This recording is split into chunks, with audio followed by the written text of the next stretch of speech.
네, 우리가 계속해서 카논 목사님 다락방 교절 살펴보고 있죠. 특별히 마가복음에 대해 살펴보고 있는데요. 오늘은 마가복음 1권 27과입니다. 바리새인의 누룩을 주의하라 라는 제목을 가지고 마가복음 8장 14절부터 26절까지 말씀을 함께 살펴보았으면 좋겠습니다. 먼저 마음의 문을 열면 같이 한번 읽어볼까요? 한동안 무리를 떠나서 조용한 곳을 찾으시던 예수님은 드디어 제자들을 데리고 갈릴리로 돌아오셨다. 이제부터 차분히 십자가의 길을 준비하기로 결심한 것이다. 어느 날 제자들과 함께 배를 타고 가면서 예수님은 바리새인의 누룩을 특별히 주의하라고 말씀하셨다. 날이 갈수록 바리새인들의 반대와 도전이 거세어질 것을 미리 내다보시고 주의를 환기시킨 것이다. 배가 도착하자 예수님을 학수고대하고 있는 사람이 있었다. 무명의 소경이었다. 과연 이 세상 어디에 예수님이 필요치 않은 사람이 있겠는가? 예, 오늘은 무엇을 배우게 되죠? 어느 날 예수님께서 제자들과 함께 배를 타고 가십니다. 그러면서 제자들에게 말씀을 가르치세요. 이 제자들에게 뱃속에서 가르쳐진, 배 위에서 가르친 말씀에 대해서 우리는 좀 살펴보길 원합니다. 그러면 이 말씀, 특별히 뭘 가르쳤냐면 바리새인들의 누룩을 주의하라 이런 말씀을 가르쳤는데 왜 이 말씀을 가르쳤냐는 거예요. 이 배경을 우리가 좀 알아야 되는데 이렇게 배를 타고 갈릴리로 가시기 전에 갈릴리 바다를 건너가시기 전에 있었던 일이 있어요. 그건 뭐냐면 당시 바리새인과의 논쟁이에요. 논쟁. 바리새인들이 찾아옵니다. 찾아와서 무엇을 구하냐면 예수님에게 표적을 구해요. 예수님, 당신이 하늘로부터 온 사람이라면 하나님이 보내셨다면 그 표적을 증거를 보여주십시오라고 구해요. 사실 이런 바리새인의 태도가 나쁜 것일까요? 나쁘진 않죠. 여러분 우리가 무작정 어떤 사람이 갑자기 나타나서 난 하나님이 보냈다. 난 하나님의 아들이야. 라고 이야기한다면 우리가 무작정 믿을 수 없잖아요. 그리고 그 당시에 실제로 가짜 메시아, 가짜 선지자들이 너무 많았어요. 그래서 그들이 요구한 거예요. 정말 당신이 하나님이 보내신 사람이라면 그 표적을 저에게 보여주십시오. 문제는 이렇게 표적을 구하는 게 문제가 아니에요. 그건 뭐냐면 이미 하나님께 충분히 많은 표적을, 기적을 보여주셨다는 거예요. 예수님께서 이 땅에 오셔서 수많은 기적을 행하셨습니다. 그리고 하나님이 아니면 결코 할 수 없는 기적과 말씀을 가르쳤어요. 이걸 특별히 공공연하게 가르치셨어요. 그리고 바리새인들이 이걸 다 지켜봤어요. 그런데 뭐라는 거예요? 또 구하는 거예요. 결국에 문제는 뭐예요?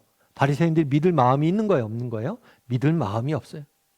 아무리 증거를 보여줘도 믿을 마음이 없는 거예요. 이미 충분히 보여줬음에도 불구하고 믿을 마음이 없는 거예요. 오히려 그들은 예수님을 비방하고 대적하기에 급급했죠. 그러자 예수님이 이 모습을 보고 탄식한 다음에 배를 타고 가시는 거예요. 그래서 이 제자들을 바리새인과의 논쟁을 제자들 다 보았겠죠. 그래서 이 제자들의 바리새인들이 했던 이 논쟁 가운데 바리새인들의 가르침에 대해서 주의하라고 조심하라고 경고하신 메시지를 전한 거예요. 특별히 앞으로 이러한 바리새인과의 반대와 도전은 더욱 거세질 거예요. 그래서 그것들을 대비하기 위해서 오늘 가르침을 주신 거죠. 그래서 오늘 가르침을 통해서 정말 우리가 배울 수 있는 점 무엇인지, 우리가 알아야 될 것은 무엇인지 좀 이야기를 나눠봤으면 좋겠습니다. 말씀에 씨를 뿌리며 같이 한번 읽어볼까요? 배를 타고 가던 제자들에게 당장 발등에 떨어진 염려는 무엇이었나? 예. 14절에 보면 이렇게 했죠. 제자들이 떡 가져오기를 잊었음에 배에 떡이 하나밖에 없었더라. 이렇게 바리새인과 논쟁이 끝난 다음에 배를 타고 갈릴리 바다로 갑니다. 그런데 바다 위 배에서 뭘 했냐면 발견을 했어요. 뭘 발견했냐면 떡을 챙겨오지 못했다는 거예요. 보니까 떡이 하나밖에 없는 거예요. 그 당시에 예수님 플러스 또 12제자, 그러니까 최소 13명이에요. 최소 13명인데 떡 하나 갖고 먹을 수가 없죠. 그래서 우리 어떡하지? 떡이 하나밖에 없는데? 라고 이야기하면서 걱정하는 모습들을 오늘 본문에서는 이야기하고 있습니다. 그런데 이렇게 떡이 없음으로 인해서 걱정하고 있을 때 예수님께서 이들에게 주신 메시지가 있어요. 2번 문제를 읽어볼까요? 이때 예수님은 무엇이라고 말씀하셨으며 그 의미는 무엇인가? 뭐라고 얘기했냐면 바리새인들의 누룩과 헤롯의 누룩을 조심해라 라고 이야기를 했어요. 바리새인들은 그 당시 있었던 종교의 하나의 문파입니다. 분파예요. 하나의 분파. 그래서 이 바리새인들은 분리된 자라는 뜻이에요. 분리된 자. 그러면서 이 사람들은 뭘 했냐면 율법을 철저히 지켰어요. 율법을 철저히 지키고 율법을 엄격하게 준수하고 또 이런 면에서 많은 사람들의 귀감이 됐죠. 도전이 됐죠. 그래서 율법을 철저히 지키고 살고자 노력을 했어요. 그래서 이 사람들의 영향력이 굉장히 그때는 컸어요. 그러니까 굉장히 신앙심 좋은 사람, 믿음이 좋은 사람, 참된 이스라엘 백성들이라는 존경을 받았던 인물들이었죠. 또 한 명은 누가 나오냐면 헤롯이에요. 헤롯. 헤롯은 예를 들어서 바리새인들이 분리된 자라고 이야기했잖아요. 그 당시 로마의 지배를 받고 있었어요. 그런데 로마의 지배를 받고 있었는데 로마의 영향으로부터 자기들이 민족의 정체성을 지키고 정말 율법을 지키고 하나님 백성으로서의 정체성을 지키면서 살려고 했던 사람이에요. 그런데 헤롯은 뭐냐면 분봉왕이었어요. 그러니까 어떤 의미에서는 로마의 편에 서서 대리 통치를 하고 있었던 사람이에요. 이런 면에서 보면 헤롯은 나중에 우리가 살펴보지만 세례 요한을 죽인 사람이기도 하죠. 그런데 어떤 면에서는 바리새인과 헤롯은 전혀 반대편에 있는 사람이라고 할 수 있어요. 왜냐하면 바리새인들은 민족의 정체성을 지키려고 그랬고 헤롯은 뭐예요? 로마의 편에 있었으니까. 그런데 예수님은 이들을 뭘로 놔요? 동급으로 놔요. 왜 그럼 동급으로 놨을까요? 이 둘은 공통점이 있어요. 그건 뭐냐면 영적인 눈이 어두워졌다는 거예요. 영적 눈이 어두워져서 예수님이 누구신지 분별하지 못하고 판별하지 못하고 예수님을 거부하고 대적했던 대표적인 인물들이 되었던 거예요. 그런데 이렇게 표현해요. 바리새인의 누룩과 헤롯의 누룩을 조심해라. 그럼 누룩은 뭘까요? 누룩은 뭘 의미할까요? 마태복음 16장 11절에서 12절은 이렇게 되어 있습니다. 동일한 사건을 마태복음은 쭉 기록하면서 이렇게 이야기를 해요. 어찌 내가 말한 것이 떡의 관함이 아닌 줄을 깨닫지 못하느냐. 오직 바리새인과 사두개인의 누룩을 주의하라 하시니 그제서야 제자들이 떡의 누룩이 아니라 떡을 부풀게 만드는 누룩이 아니라 바리새인과 사두개인의 교훈을 삼가라고 말씀하신 줄 깨달았다. 그러니까 바리새인들이 가르치는 교훈과 헤롯의 교훈을 주의해 조심해 라고 이야기하신 거예요. 그러니까 누룩은 뭘 의미하냐면 바리새인과 헤롯의 교훈, 가르침을 의미하는 거예요. 그런데 왜 하필이면 그냥 교훈이라고 표현하지 않고 누룩이라고 표현했을까요? 왜 하필이면 교훈이 아니라 누룩이라는 표현을 썼냐는 거예요. 3번 문제 나오거든요. 3번 문제 같이 한번 읽어볼까요? 누룩의 성질에 대해 말하라. 그리고 바리새인들의 어떤 점을 누룩처럼 위험하게 보았는지 검토해보라. 고린도전서 5장 6절에는 이렇게 돼 있어요. 너희가 자랑할 것이 옳지 아니하도다. 적은 누룩이 온 덩이에 퍼지는 것을 알지 못하느냐. 적은 누룩이 온 덩이에 퍼진다. 이게 뭐냐면 누룩은 뭐냐면 이제 빵을 할 때 반죽을 하잖아요. 반죽을 한 다음에 누룩을 넣어 놓습니다. 그러면 이 누룩이 빵을 뭐하게 해요? 부풀어 오르게 해요. 그래서 여러분들 빵이 이렇게 부풀어 오르잖아요. 부풀어 오르는 이유가 뭐냐면 누룩이 들어있기 때문이에요. 누룩을 요즘 하면 이스트? 제가 음식을 잘 모르지만 이스트라고 이야기하죠. 그 이스트 조금을 넣으면 반죽 전체가 부푸는 거죠. 그래서 누룩은 작은 양이지만 뭐예요? 전체 반죽에 영향을 미쳐요. 이런 의미로 사용되는 거예요. 적은 양, 아주 사소한 것이지만 사소한 것처럼 보이지만 이것이 전체를 뭐예요? 물들게 하고 잘못된 길로 인도하는 특성이 있다는 거예요. 그래서 여러분들이 이게 조심을 해야 돼요. 사실 우리가 그런 경우들이 많아요. 그러니까 어떤 사람이 뭐 그런 거잖아요. 예를 들어서 어떤 사람이 도둑이에요. 도둑왕이에요. 그럼 처음부터 이 사람이 도둑왕이 되겠다 결심하고 도둑왕이 됐을까요? 아니에요. 처음에는 한 번 도둑질을 한 거죠. 그 다음에 뭐예요? 또 한 번 하다 보니까 점점 커지는 거예요. 여러분 거짓말도 마찬가지 아니에요? 거짓말도 타고난 거짓말쟁이가 어디 있어요? 우리도 어렸을 때는 거짓말 안 하려고 그러죠. 근데 거짓말 한 번 했을 때 처음에 어때요? 가슴이 콩당콩당 뛰고 막 그러면서 아유 거짓말 이제 못하겠다. 너무 힘들어서. 그런데 그게 익숙해지면 뭐예요? 거짓말 한 번이 두 번이 되고 세 번이 네 번이 되고 이렇게 되는 거잖아요. 그래서 어떤 스탠리 존스라는 신학자는 그렇게 얘기해요. 우리가 사탄의 거짓말을 조심해야 된다. 사단이 하는 제일 잘하는 거짓말 중에 하나는 뭐냐면 한 번은 괜찮아. 한 번은 괜찮죠. 그런데 이 한 번이 두 번이 되고 세 번이 되는 거예요. 그리고 처음 한 번이 중요하다는 거예요. 그래서 사소한 것, 작은 것, 이런 말 한마디, 이런 것들이 잘못된 가르침 하나가 중요하다는 거예요.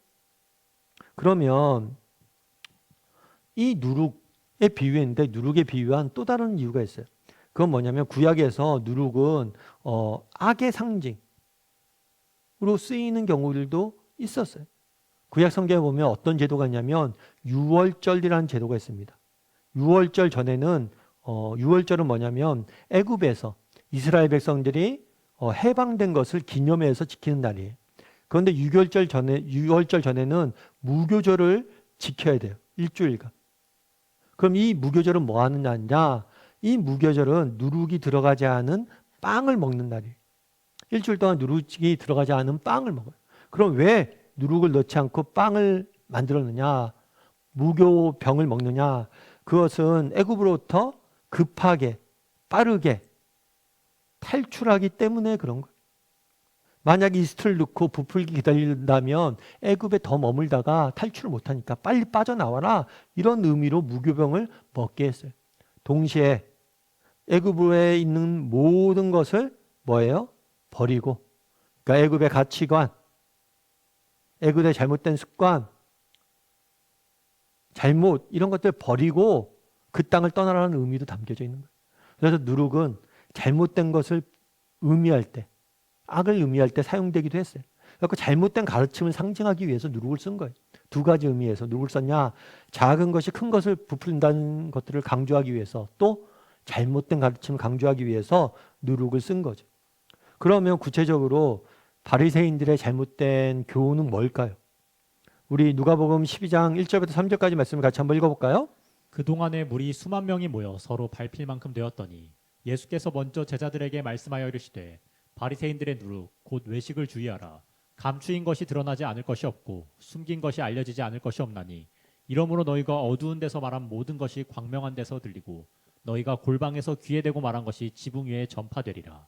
뭐라고 되어 있냐면 바리새인들의 누룩 곧 외식을 주의하라 라고 얘기해요. 곧이라고 하는 건 누룩과 외식이 같다는 거예요. 그러니까 바리새인들의 잘못된 교훈이 뭐냐? 그것은 외식이다. 그럼 외식은 뭘까요? 외식은 가면을 쓰고 연기하다는 거예요. 바리새인들은 율법을 마치 잘 지키는 것처럼, 그러니까 자기들의 신앙이 정말 좋은 것처럼 꾸몄어요. 그런데 실상 그렇지 않아요. 그들의 내면은 정말 하나님에 대한 진정한 믿음이 없었어요. 외적으로만 그렇게 신앙이 좋은 것처럼 꾸미고 외적으로만 그렇게 했던 거예요. 그리고 자기들만 그렇게 할 뿐만 아니라 다른 사람에게도 강요했어요. 각종 율법과 전통과 규정들을 만들어서 이걸 지켜야 된다라고 강조를 하고 가르쳤어요. 그러니까 이렇게 외식하는 대표적인 예가 그런 거예요. 바리새인들은 그 당시에 금식도 많이 하고 기도도 많이 했어요. 그래서 유대인들은 기도 시간이 정해져 있습니다. 9시, 12시, 3시 이때 딱 기도하는 거예요. 기도하는데 이 시간만 되면 무조건 기도해야 돼요. 그런데 우리가 인생을 살다 보면 뭐 3시에 정확히 기도실에 와서 기도할 수 없잖아요. 그러다 보니까 한 번은 이렇게 3시가 됐어요. 그런데 내가 시장에 있어요. 그래서 시장에 있는 그곳에서 가서 기도를 했습니다. 그 자리에. 그 자리에서 바로 기도를 했어요. 그러다 사람들이 뭐 하는 거예요? 야, 저 사람 봐라. 3시 되니까 저렇게 정말 사람들 시선도 신경 쓰지 않고 기도한다. 진정한 신앙인이다. 이렇게 이야기했던 거예요. 그러니까 그 다음부터는 어떻게 된 거예요? 일부러 3시쯤이면 기도실에 안 가고 시장에 나가요. 그리고 사람 보는 앞에서 기도하는 거예요. 나 믿음 좋다 이렇게 과시하는 거죠. 그런 행위들. 기도는 하나님 앞에 드리는 건데 사람들에게 보이려고 하는 것. 이게 외식하고 연기한다는 것. 이런 것들이 되게 많았어요. 겉으로 보기에는 정말 신앙을 잘 예수님 믿는 것처럼 보이지만 사람들에게 보이려고만 그렇게 신앙생활하는 경우들이 너무 많았던 거예요. 그래서 바리새인들의 교훈을, 외식을 조심해라. 이 외식이 바리새인들의 굉장히 잘못된 신앙의 단편을 보여주는 거죠. 그래서 우리도 한번 늘 돌아봐야 돼요. 우리는 이런 외식하는 모습이 없는가? 다른 사람들에게 보이려고, 인정받으려고 신앙생활하고 있지 않은가? 4번 문제 같이 한번 읽어볼까요? 예수님의 말씀을 듣고 제자들은 어떻게 이해를 하였는가? 지금 예수님이 뭘 조심하라고 했어요? 바리새인의 누룩을 조심하라고 했어요. 그런데 이 말을 듣고 제자들이 오해를 합니다. 어떻게 오해했을까요? 16절에 이렇게 되어 있죠. 제자들이 서로 수군거리기를 이는 우리에게 떡이 없음이로다 하는 거예요. 누룩을 조심해라. 그러니까 뭐예요? 야, 예수님이 우리 떡을 안 가져온 것을 아셨나 봐. 그래서 우리를 책망하신다고 생각한 거예요. 야, 너희들 왜 떡도 챙기지 못했냐? 이런 책망을 하셨다라고 생각을 한 거예요.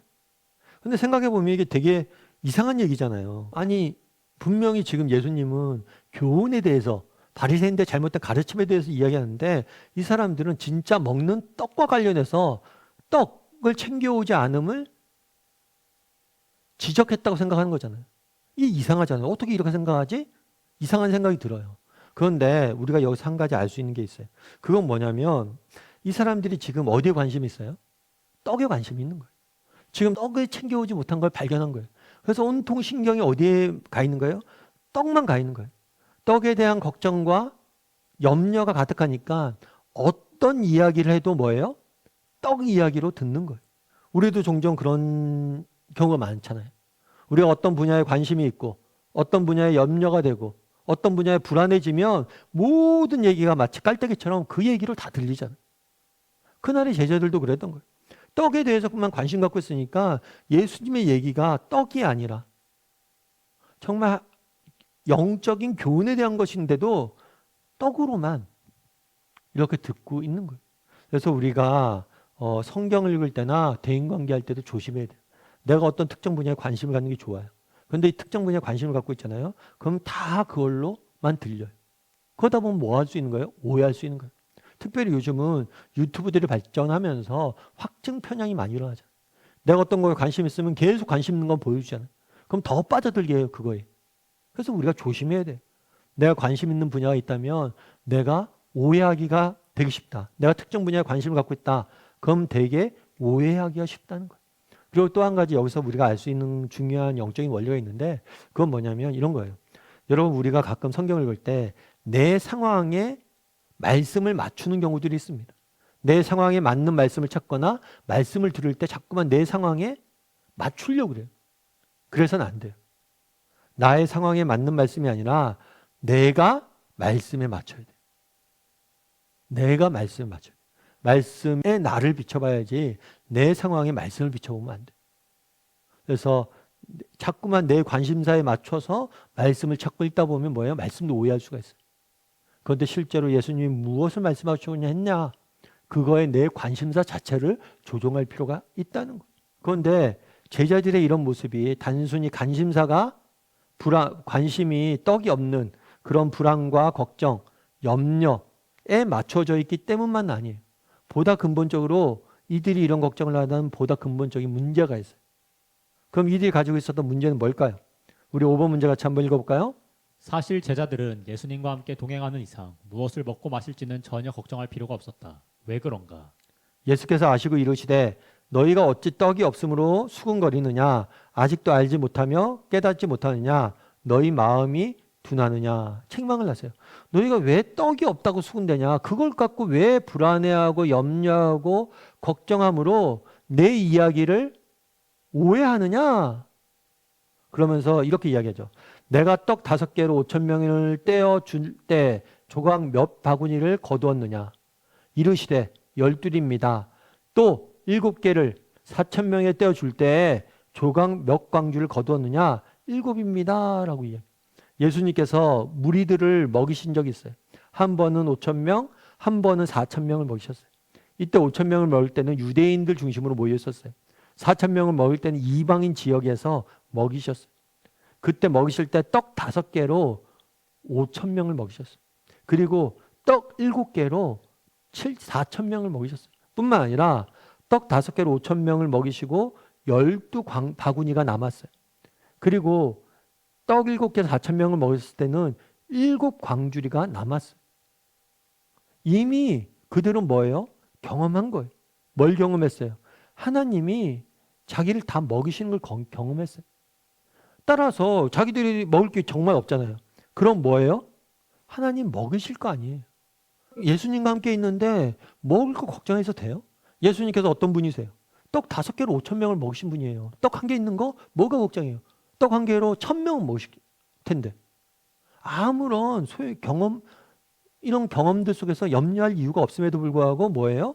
염려하고 있는 거. 그런데 이날의 제자들의 모습이 우리의 모습일 수 있어요, 없어요? 우리의 모습일 수 있다는 거. 우리도 정말 하나님이 주시는 은혜를 많이 경험합니다. 그런데 똑같은 문제를 만나서 뭐예요? 똑같이 뭐 하는 거예요? 염려하고 걱정하는 거. 똑같이. 아시는 집사님 계세요. 그분 같은 경우에는 암에 걸리셨어요. 암에 걸려서 암에 걸리신 다음에 암 수술을 하셨어요. 뿐만 아니라 항암 치료를 또 받으셨어요. 여러분, 암에 걸려서는 안 되죠. 그리고 암 수술 그것도 너무 힘든데 항암 치료는 정말 더 힘들대요. 항암 치료를 2사이클이나 돌았어요. 12번이나 받으셨어요. 너무 고생을 하신 거죠. 그런데 그때 그렇게 힘들게 암 치료하고 그랬을 때 정말 하나님이 뭘 하신 거예요? 은혜 주셔서 다 이겨내게 하시고 정말 그때 하나님의 은혜를 너무 깊이 경험을 했대요. 근데 목사님 이상한 게 그렇게 큰 은혜를 경험했는데 일상생활의 작은 문제로 어느 순간부터 또 염려하고 걱정하고 불안해하는 모습들을 자기가 발견한다는 거. 여러분, 이게 우리의 모습이에요. 놀라운 경험들을 했음에도 불구하고 뭐예요? 또 사소한 문제로 고민하고 염려하고 걱정하는 거예요. 그럼 어떻게 하면 이 부분으로부터 자유로울 수 있을까요? 무엇보다도 기억해야 돼요. 여러분, 우리가 말씀을 배우는 이유, 또 다락방에서 서로의 삶의 이야기를 나누는 이유도 여기에 있어요. 우리가 자꾸만 이렇게 기억해내야 돼요. 하나님이 그동안 내게 어떻게 하셨는지, 말씀을 통해서 하나님께서 어떻게 하셨는지, 성경시대에 하나님께서 어떻게 일하셨는지, 오늘 우리의 삶 가운데 어떻게 일하셨는지, 과거의 내 인생 가운데 어떻게 일하셨는지, 내 옆 사람에게 있는 사람들이 어떻게 하나님께 역사하셨는지, 우리가 말씀을 배우고 다락방을 하는 이유도 여기 있어요. 그래서 우리가 다락방이나 말씀을 통해서 서로에게 나눠야 돼요. 우리 하나님은 어떤 분이신지, 하나님이 어떤 은혜를 우리 가운데 베푸셨는지. 그래서 하나님 베푸신 은혜를 기억하기 위해서 노력해야 돼요. 그러면 기억했다면 그 다음에 뭘 해야 돼요? 도전해야 돼요. 단순히 아는 것으로 멈춰서는 안 돼요. 하나님을 신뢰하기로 선택해야 되는 거예요. 그날의 제자들은 기억도 하지 못했어요. 뿐만 아니라 선택하지도 못했던 거. 물론 그렇게 이야기할 수는 있겠죠. 그런데 목사님 생각해보면 제자들과 예수님 보낸 시간이 몇 년입니까? 3년이잖아요. 그런데 2번밖에 경험 못한 거잖아요. 그러니까 염려하는 게 자연스러운 거 아니에요? 이렇게 이야기할 수도 있겠죠. 하지만 기억할 것이 있어요. 뭐냐면 하나님이 필요하신다면 먹이실 거예요. 필요하시다면 우리가 직접 음식을 구하기도 하시겠지만 정말 우리에게 필요하신다면 우리가 굶어 죽게 되셨다면 하나님이 채우실 거예요. 그걸 믿었어야죠. 그래서 우리가 기억해야 돼요. 받은 은혜를 기억해야 돼요. 뿐만 아니라 그때랑 지금이랑 다르게 보일 수도 있어요. 그런데 정말 하나님을 신뢰하는 걸 선택해야 돼요. 필요하다면 채우실 것이다. 그래서 오늘 그날의 제자들의 모습이 우리의 모습인지 아닌지 돌아보고 한번 점검해 볼 필요가 있어요. 6번 문제 같이 한번 읽어볼까요? 그럼에도 불구하고 막상 먹을 것이 떨어지자 제자들은 예수님과 그의 능력에 대한 믿음이 즉시 흔들리고 염려의 종이 되고 말았다. 각자에게 이와 유사한 영적인 병이 없는지 말해보라. 예, 앞서 이야기했던 것처럼 한번 나눠보세요. 정말 나는 하나님 깊은 은혜를 경험하고도 또 이렇게 염려하고 걱정에 빠져 있는 경우들은 없는지 한번 나눠보시고 또 어떻게 하면 또 그것들을 이겨낼 수 있을지 한번 이야기해 보시고 하면 좋을 것 같아요. 7번 문제 같이 한번 읽어볼까요? 제자들이 믿음 없는 사람으로 돌변하게 된 원인이 어디에 있다고 생각하는가? 17절, 18절 말씀 같이 한번 읽어볼까요? 예수께서 아시고 이르시되 너희가 어찌 떡이 없음으로 수군거리느냐? 아직도 알지 못하며 깨닫지 못하느냐? 너희 마음이 둔하냐? 너희가 눈이 있어도 보지 못하며 귀가 있어도 듣지 못하느냐? 또 기억하지 못하느냐? 네, 이렇게 이야기하죠. 너희가 떡이 없으면 왜 수군대느냐? 왜 아직도 염려하냐? 왜 아직도 깨닫지 못하냐? 너희 마음이 왜 둔하냐? 정말 우리가 영적으로 늘 깨어 있어야 돼요. 정말 우리가 그런 경우도 있잖아요. 세상 속에서 막 세상 염려, 걱정, 세상 속에 살다 보면 염려, 걱정, 불안 이런 것들이 막 생길 수밖에 없어요. 그렇기 때문에 우리가 뭐 하는 거예요? 이렇게 말씀도 배우고 기도도 하고 정말 찬양도 하고 이런 시간들을 가져야 돼요. 그래서 우리가 영적으로 늘 뭘 하고 있어야 돼요? 깨어 있어야 돼요. 깨어 있어야 돼요. 뿐만 아니라 기억하지 못하느냐. 여러분 앞서도 얘기했지만 잊은 거예요. 제자들. 망각했던 거예요. 그래서 의도적으로, 근데 이 기도는 의도적으로 이루어져야 돼요. 내가 기억하려고 노력해야 돼요. 저절로 기억나지 않아요. 하나님이 어떤 분이신지 날마다 배우고 의도적으로 기억하려고 노력하고 그것들 붙잡아야 돼요. 그랬을 때 정말 우리가 되는 거죠. 그날 제자들이 왜 마음에 둔해졌습니까? 떡만 바라보고 있다가 떡의 마음이 뺏기니까. 마음이 뺏기니까 뭐예요? 둔해진 거죠. 그래서 우리가 정말 세상적인 것만 바라보다가 세상에 마음이 뺏겨져 있지 않은지 영적으로 깨어있는지 돌아봐야 돼요. 그리고 또 뭘 해야 돼요? 기억해야 돼요. 의도적으로 정말 기억할 수 있어야 돼요. 하나님 베푸시는 은혜에 대해서. 우리 8번 문제도 한번 읽어볼까요? 벳세다의 소경을 어떻게 고쳐주셨는지 이야기하라. 23절부터 26절도 보면 지금 갈릴리 바다를 건너가다가 예수님께서 제자들에게 교훈을 주셨어요. 바리새인과 헤롯의 누룩을 조심해라. 교훈을 주신 다음에 이제 벳세다 지역에 도착한 거예요. 그런데 벳세다 지역에 도착하자 사람들이 뭘 했냐면 맹인을 데리고 왔어요. 맹인을 데리고 와서 고쳐주십시오 라고 이야기를 했던 거예요. 그랬더니 예수님께서 맹인의 손을 붙잡고 마을 밖으로 나가셨어요. 그럼 왜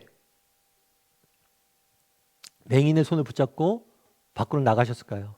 아마 맹인을 데려온 이유가 맹인이 불쌍해서 정말 그를 돕고 싶은 마음으로 데려왔기도 했을 거예요. 하지만 많은 무리들이 예수님이 어떻게 이걸 행하나 또 지켜보기 위해서 그랬을 거예요. 어쩌면 이 데리고 나간 게 예수님이 사람들의 인기를 얻기 위해서 그런 건 아니란 걸 알 수가 있죠. 만약에 사람들의 인기를 얻기 위해서 정말 그렇다면 많은 사람들 앞에서 고쳐야 되잖아요. 근데 일부러 데리고 나가셨어요. 정말 이 맹인을 고치길 원하셨어요. 그런데 사람들의 인기를 얻기 위해서 고치길 원하신 게 아니라 이 맹인을 불쌍히 여기고 고치길 원하셨음을 우리는 알 수가 있죠. 그런데 어떻게 고쳤냐? 눈에 침을 뱉고 그에게 안수하시고 라고 이야기를 해요. 그 당시에 이 침은 어떤 병을 고치는 능력, 치유의 능력이 침에 있다라고 이야기를 했어요. 그래서 우리도 예전에 그랬죠. 치유 물리거나 모기한테 물려서 침 바르고 이렇게 소독할 때 침으로 소독을 많이 했잖아요. 고대사회에서 좀 그런 경향들이 있었던 것 같아요. 근데 예수님께서 그럼 예수님 침에 능력이 있는 거냐? 그런 건 아니고 눈에 침을 발랐다 뱉으시고 바르셨어요. 눈에 침을 이렇게 바르신 거죠. 왜 이렇게 발랐냐? 아마 그것들은 소통을 하길 원하셨던 것 같아요. 이런 경우들이 많아요. 예수님께서 귀머거리의 귀를 손으로 만지시고 맹인의 눈을 만지시고 이렇게 보지 못하잖아요. 보지 못하니까 손의 감각을 통해서 그를 만지길 원하셨던 것 같아요. 소통하길 원하셨던 것 같아요. 귀머거리로 듣지 못하니까 귀를 만지시면 소통하길 원하셨던 것 같아요. 그런 다음에 안수하셨어요. 기도하신 거죠. 그리고 물어요. 뭐라고 하냐면 무엇이 보이느냐라고 물어요. 그랬더니 뭐라고 얘기하냐면 사람들이 보이나이다. 나무 같은 것들이 걸어가는 것을 보이나이다. 시력은 무엇이 보이냐? 그랬더니 시력이 회복됐어요. 회복됐는데 일부만 회복됐어요. 완벽하게 회복이 되지 않은 거예요. 그래서 뭐라고 하냐면 이에 그 눈에 다시 안수하심에 뭐예요? 완벽히 보였다라고 이야기를 해요. 근데 재미있는 건 이 부분이에요. 이 부분. 2번. 왜 2번에 걸쳐서 고쳤냐는 거예요. 예수님 보통 어떤 병든 자도 고치고 눈먼 자도 고치고 이랬을 때 한 번에 고치시거나 말씀 한마디로 손도 안 대도 고칠 수 있어요. 그런데 이날만큼은 2번에 걸쳐서 고쳤다는 거예요. 그 이유는 뭐냐는 거예요. 그 이유는 뭐냐면 제자들에게 있어요. 제자들. 이날에 마을 밖으로 데려나갔던 이유도 뭐냐면 무리보다는 제자들에게 가르침을 주기 위해서였던 거예요. 그 당시 제자가 좀 전에 어떤 일이 있었어요? 예수님에게 책망 들었죠. 야, 너희가 왜 아직도 깨닫지 못하느냐, 알지 못하느냐. 그 당시에 제자들은 예수님을 믿었어요. 예수님을 따르고 있었어요. 그런데 그들은 온전한 믿음으로 자라지 못했어요. 온전한 믿음을 자라지 못했고 온전히 완성되지 못하고 따르지 못했어요. 3년 가까이 예수님을 따라갔지만 여전히 떡의 문제, 정말 먹고 사는 문제로 인해서 너무 고민이 많은 거예요. 그런 거에 대해 책망을 하셨어요. 하지만 예수님이 그들에게 알려주고자 했던 게 있어요. 너희가 지금은 마치 처음 안수했을 때 맹인이 보는 것과 같을 거다. 모든 것이 희미해 보이고 아직 너희의 믿음이 완벽해지진 않았다. 하지만 때가 되면 너희가 이렇게 마치 완벽해질 거다. 그래서 그 당시에 제자들이 뭐 했던 거예요? 제자들의 모습을 비유딱 시킨 거예요. 제자들이 영적으로 어두운 무지의 상태에 있었습니다. 그런데 예수님을 만나서 영적으로 깨어나기 시작했어요. 조금씩 보기 시작했어요. 그런데 희미해요. 그럼에도 불구하고 너희가 뭐라는 거예요? 소망을 잃지 말라는 거예요. 왜요? 예수님이 다시 안수하시고 너희를 새롭게 완벽히 보일 때까지 너희를 인도하고 지킬 거라는 거예요. 그래서 정말 이 다수안수하심에라는 게 은혜가 있는 거죠. 그래서 여러분 그날에 왜 이런 모습을 보여주냐, 이런 방식을 고쳤냐, 제자들에게 보여주고 있던 주고자 했던 메시지가 있기 때문에 그랬던 거예요. 9번 문제 같이 한번 읽어볼까요? 소경이 고침을 받는 과정이 점진적이라는 사실을 알 수 있다. 갑자기 시력이 완전해지지 않고 서서히 밝아졌다. 그러나 다른 소경은 금방 모든 것을 밝히 보는 경우도 있었다. 이것은 우리가 영적으로 눈을 뜨는데 두 가지 유형이 있을 수 있다는 점을 암시하는 것이다. 당신은 어떤가?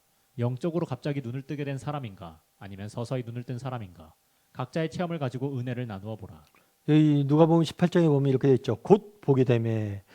이 누가복음 18장에서도 맹인을 고칠 때 한 번에 고치셨거든요.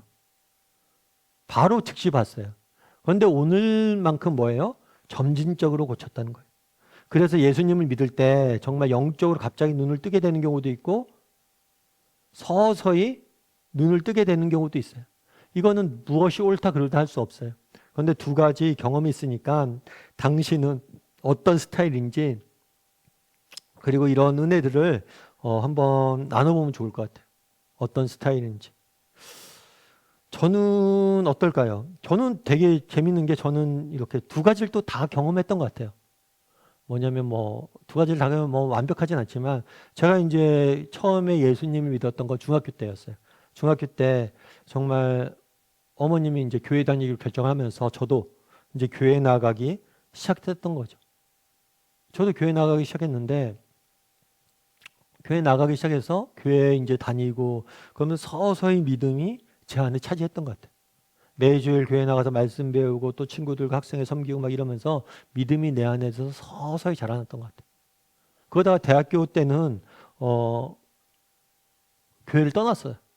그래갖고 거의 예수님 믿지 않다가 정말 대학교 3학년 때 겨울방학 때 폐결에 걸리면서 제가 다시 한번 하나님 앞에 돌아오는 회심을 경험을 했어요. 그때는 정말 급격하게 변화된 거죠. 그 전에 서서히 자랐다. 근데 저에게는 둘 다 소중했던 경험이었던 것 같아요.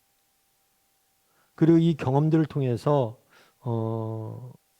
정말 믿음이 자라는데 되게 은혜가 있었던 것 같아요.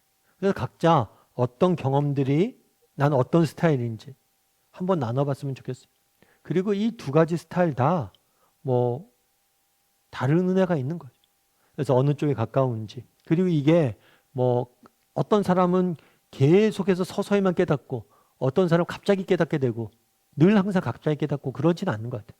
서서히 깨달을 때도 있고 갑자기 깨달을 때도 있고 그런 거니까 여러분들이 어떤 경우인지 그리고 지금 어떤 경우인지도 나눠보면 좋겠죠. 지금도 정말 영적으로 딱 눈을 떠서 달려가고 있는지 서서히 변화되고 있는지 한번 이야기를 좀 나눠보면 좋을 것 같아요. 우리 삶의 열매 거둠 같이 한번 읽어볼까요? 우리도 성경을 들고 오병이어의 기적이나 떡 7개로 4,000명을 먹이신 기적을 읽고 볼 수 있지만 그 이적의 주인이신 예수 그리스도를 잘 모르는 위험에 얼마든지 빠질 수 있다. 당신은 경제적으로 몹시 다급해질 때나 여러 어려움을 만났을 때 어떻게 대처하는가? 빌립보서 4장 9절에 주님을 믿고 염려에서 자유할 수 있다고 생각하는가? 주님을 믿고 염려에서 자유할 수 있다고 생각하는가? 뭐라고 되어 있냐면 너희는 내게 배우고 받고 듣고 본발 행하라. 그리하면 평강의 하나님이 너희와 함께 하실 것이다. 평강의 하나님. 그래서 우리가 정말 인생을 살다 보면 뭐가 있을 수 있어요? 다급해지거나 어려움이 있을 수 있어요. 그럴 때라도 예수님을 믿고 정말 믿음으로, 예수님을 믿음으로 염려에서 자유로워지고 평강을 누렸던 경험이 있는지 조금 이야기를 좀 나누면서 조금 이과를 정리했으면 좋겠습니다. 그래서 그날에 제자들이 떡이 없어서 염려했잖아요. 근데 정말 자신들과 함께 하시는 예수님을 바라본다면 염려할 일이 없죠. 그런데 뭘 바라본 거예요? 떡만을 바라보고 자신들과 함께 하시는 예수님을 바라보지 못한 거예요. 정말 우리의 인생에 뭐냐면 인생의 문제는 시선 싸움이. 내가 무엇을 바라보고 있느냐? 여러분 인생에 문제가 있습니까? 떡이 부족합니까? 그 문제만 바라보면 해답은 없어요. 여러분. 여러분 인생에 해답은 없어요. 근데 눈을 들어 뭘 보는 거예요? 예수님을 바라보는 거예요.